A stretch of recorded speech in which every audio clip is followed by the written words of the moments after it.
네, 여러분 안녕하십니까. 965일 되는 미국 대사관 참여 시민들의 행동입니다. 오늘 비가 전국적으로 오고 난 뒤 내일부터는 이제 본격적으로 겨울에 들어간다고 그랬습니다. 지금 화물연대 총파업, 시리즈 정치 이념 파업입니다. 민주노총이 주도하는 대국민, 대윤석열, 대국민의힘당 상대로 정치 이념 전쟁을 선포하고 지금 실행 중에 있습니다. 그게 내란에 준하는 상태입니다. 국가의 운명과 국민의 불편 이런 거 아무 안중에도 없습니다. 심지어 아이들 급식을 볼모로까지 급식 현장에까지 파업 투쟁을 하고 있습니다.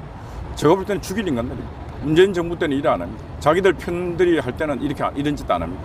이런 게 끊임없이 반복되고 있음에도 불구하고 국민의힘당이 이런 일에 대한 대비를 안 하고 계속 4년 5년 연장하고 있는 이 행위야말로 이것도 역시 죽일 일들입니다.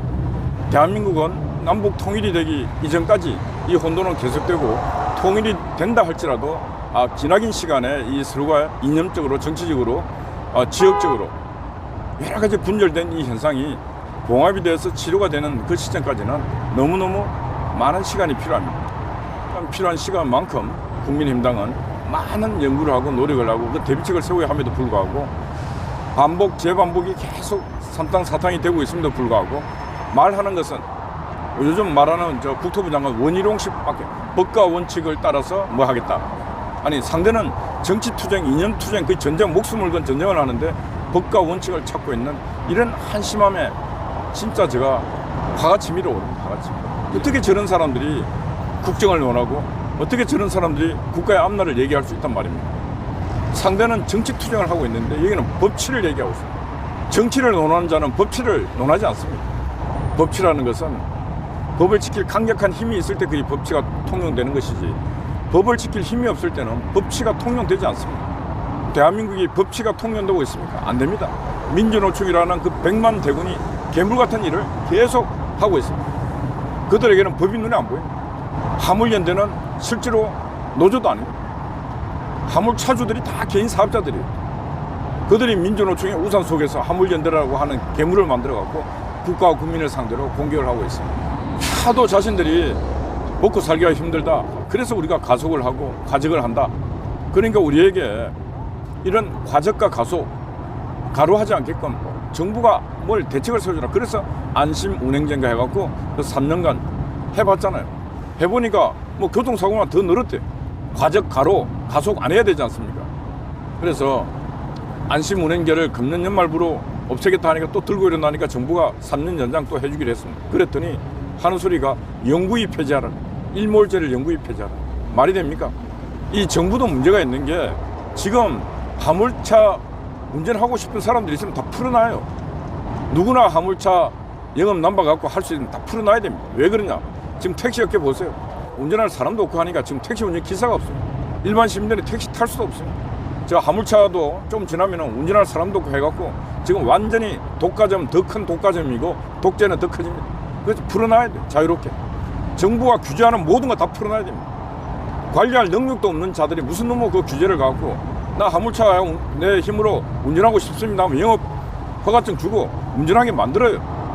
정부가 화물차 운송법 몇 조를 들어갖고 업무 개시 명령을 내린다 합니다. 이런 위기 상황이 오고 뭐 이렇게 할 때는 그 업무 개시 명령이 내리고 그 개시 명령을 듣지 않으면은 징역형도 있고 벌금형도 있고 그리고 화물차 영업 허가증 반납 또 강제할 수 있다고 그래요. 해야 됩니다. 이제는 이판사판이기 때문에 저렇게 끊임없이 반복 재반복하고 국가와 국민에게 위협질을 하는 저런 인간들하고는 싸워야 됩니다. 한 발 물러서면 두 발을 요구하고 두 발 물러서면 네 발을 요구하고 하는 게 바로 저들의 속성입니다. 저들에게는 자유, 민주, 계약, 양심 이런 게 없습니다. 저들의 머릿속에는 오직 투쟁밖에 없습니다. 뒤에서 그들을 조종하는 조종자가 없고 그들은 꼭두가시 역할에 충실합니다. 그래서 저는 윤석열 정부가 싸워야 되는데 저는 국토부 장관이 저런 정치인들을 앉히면 안 됩니다. 진짜 하려면은 법과 원칙을 딱 몸에 배인 사람 그리고 힘 있는 사람 타협하지 아니하고 힘껏 원칙대로 밀어붙일 수 있는 그런 사람이 국토부 장관이 하고 뭘 해야 되는데 정치인들 맡겨놓으니까 너도 좋고 나도 좋은 게 좋다는 식으로 이렇게 가니까 매번 가니까 되는 게 한 개도 없습니다. 원희룡 장관도 이번에서 본인의 사명 국가와 국민이 원하는 만큼의 어떤 성과를 얻어내지 못하면 국토부 장관 해임시켜야 됩니다. 윤석열 정부에서는 이제 각 부처 장관뿐만 아니고 실국장 아직 고위직들이 자기 역할을 못하는 자들은 바로바로 해임시켜야 됩니다. 그래서 끊임없이 능력 있는 자를 발탁해서 그들에게 권한을 부여하고 그들에게 임무를 부여해야 됩니다. 그렇지 않냐고 뭐 학연, 지연, 회련, 뭐 저 정치적 대선 때 역할 이런 거 논해갖고 그 자리에 앉혀서 안 됩니다. 대통령실에 있는 인간들도 능력이 안 되면 다 잘라내야 됩니다. 능력 있는 많은 사람들은 널리 인재를 구해서 그들에게 기회를 주고 그들이 일할 수 있는 권한을 주고 그들이 해결할 수 있는 권한을 주고 그렇게 기다려봐야 되는 것입니다. 이렇게 눈 감았다 뜨면 1년이 금방 갑니다. 금방 가면 1년이 가는데 저는 지금 윤석열 정부에서 누가 대단하고 유능하고 한 사람 누가 있습니까? 한동훈 외에는 안 보이지 않습니까? 한동훈은 반시대적 인물 같아요. 시대를 거슬러가는 연어와 같은 그런 행동을 하고 있는 거예요. 낡은 정치인들이 그럽니다. 국무위원들은 그래서 안 된다. 국회의원들에게 그래서는 안 된다. 국무위원들은 국회에 가서 고개 숙이고 정치적 타협되고 예산도 받고 해야 될 게 많기 때문에 국민의 대의기관인 국회의원들에게 그렇게 하면 안 된다. 아이고 인간들, 저는 그런 늙은 정치인, 낡은 정치인들 볼 때 한심합니다. 그러면 세상이 바뀝니까? 그러면 정치가 바뀝니까? 늘 오냐 고분고분 예 말 들으면 세상이 바뀝니까? 이제는 윤석열 정부의 제일 큰 화두는 뭐냐? 대통령 출마해서 진행하는 과정까지는 정권 교체가 제1의 가업이었습니다. 정권이 교체되고 난 뒤에 제1의 가업이 또 뭐냐? 정치 교체를 해야 됩니다. 그런 말하는 낡은 정치인들 다 교체해야 됩니다. 아니 왜 국무위원들이 국회에 가서 국회의원들 말도 안 되는 소리 거짓말하고 사기치는 그놈들한테 예 이래 해야 됩니까? 아니지 않습니까? 아닌 건 아니라고 말할 수 있어야 되지 않습니까? 국무위원들이 정치인들에게 예 해서 뭐 바뀐 게 있습니까? 변화된 게 있습니까? 국회의원들만 지금 권력 독재 한번 시켜놓은 거 아니겠습니까? 그런 놈들에게 뭐 가서 예 타협하라고. 그건 정치가 아니고 그거는 바로 망국의 지름길입니다. 그래서 한동훈 법무장관이 국민들에게 박수를 받고 아닌 건 아니라고 말하고, 그래서 얼마나 많은 인간들이 나가 떨어졌습니다. 한동훈과 붙어갖고 제대로 이긴 놈 한 놈도 없어요. 왜? 다 속이 비어있기 때문에. 그들을 다른 말로 뭐냐, 가라진, 지금 국회 300명인데 그것들 다 보면 가라지 수준입니다. 가라지는 태풍이 와서 바람 불면은 알곡과 가라지가 구분됩니다. 알곡과 가라지의 구분은 종교적으로는 심판의 날이 오면은 알곡과 가라지는 구분됩니다. 알곡은 영원히 생명을 잉태한 귀중한 자산입니다. 가라지는 쓸데가 없습니다. 가라지는 부피만 커 보일 뿐이고 국민의 눈속임 하는 그런 하나의 수단과 도구일 뿐이지 생명을 잉태한 그런 씨앗이 아닌 것입니다. 우리 인생도 알곡 인생을 살아야 됩니다. 가라지 인생 살면 안 됩니다. 그거는 좌파든 우파든 간에 지금 보면은 가라지 인생 사는 인간들이 수두룩합니다. 알곡들이 마치 진짜 인간처럼 막 소리 지르고 폼 잡고 있습니다. 그런 가라지는 반드시 망합니다. 지금이 그런 때입니다. 지금이 대한민국 마지막 심판의 때인 것 같아요. 이 땅에 이재명과 윤석열의 전쟁에서 윤석열에게 기회를 준 것은 저는 인간의 선택이 아니고 하나님의 선택이라고 생각합니다. 하늘이 이 땅 대한민국을 준 마지막 선택입니다. 정신 차리라. 알곡들을 귀히 여기고 알곡들이 세상에 귀한 역할을 할 수 있게끔 가라지 같은 사기꾼 같은 저런 인간들 다 주인이 돼서 안 된다. 왜? 이 땅이 하나님께서 선택한 마지막 땅입니다. 그런데도 불구하고 아직까지 좌파나 우파나 할 것 없이 가라지가 큰 소리치고 가라지가 무대에 올라가서 마치 자신들이 왕인 양 행세를 하고 있습니다. 그런 시대는 조만간 끝이 납니다.